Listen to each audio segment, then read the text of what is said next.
মধ্যপ্রাচ্যে আগুনের খেলা শুরু। গত ২৪ ঘন্টায় মধ্যপ্রাচ্যের পরিস্থিতি ভয়াবহ রূপ নিয়েছে। বিভিন্ন নির্ভরযোগ্য সূত্রের বরাতে জানা যাচ্ছে, যুক্তরাষ্ট্র ইতোমধ্যে ৩টি দেশে অতিরিক্ত প্রায় ২৫,০০০ সেনা এবং ডেল্টা ফোর্স মোতায়েন করেছে। এই সামরিক প্রস্তুতির মূল লক্ষ্য ইরানের সরাসরি হামলা, খোমেনি শাসনের অবসান, সামরিক ও গুরুত্বপূর্ণ বেসামরিক স্থাপনা ধ্বংস এবং সম্ভব হলে খোমেনিকে আটক করে আমেরিকায় নিয়ে যাওয়া। ইরান পাল্টা হুঁশিয়ারি দিয়েছে। তাদের স্পষ্ট বক্তব্য, যদি আমেরিকা হামলা চালায় তাহলে তারা ইসরায়েল, মধ্যপ্রাচ্যে থাকা সব মার্কিন ঘাঁটি, এমনকি মার্কিন মূল ভূখণ্ডেও হামলা চালাবে। সবচেয়ে উদ্বেগজনক বিষয় হল, ইরান জানিয়েছে প্রয়োজনে তারা পারমাণবিক ক্রুজ মিসাইল ব্যবহার করবে।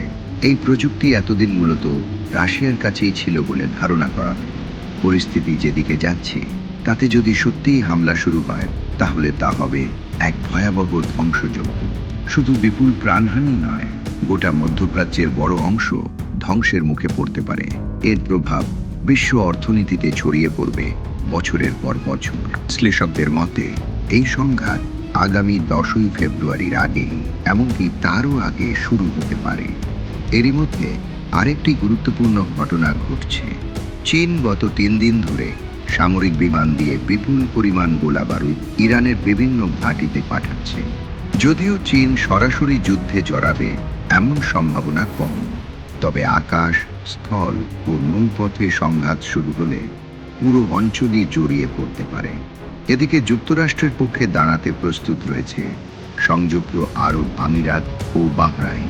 অন্যদিকে সৌদি আরব, ওমান, কাতার, কুয়েত ও মিশর, এই দেশগুলো প্রকাশ্যে বলেছে তারা নিজেদের ভূখণ্ড ব্যবহার করে ইরানের বিরুদ্ধে হামলার অনুমতি দেবে না। তবুও গত ২৪ ঘন্টায় এদের মধ্যে অন্তত 3টি দেশে মার্কিন সেনা মোতায়েন অব্যাহত রয়েছে। সব মিলিয়ে পরিস্থিতি এখন অত্যন্ত স্পর্শকাতর। একটি ভুল সিদ্ধান্ত পুরো বিশ্বকে আগুনে ঠেলে দিতে পারে।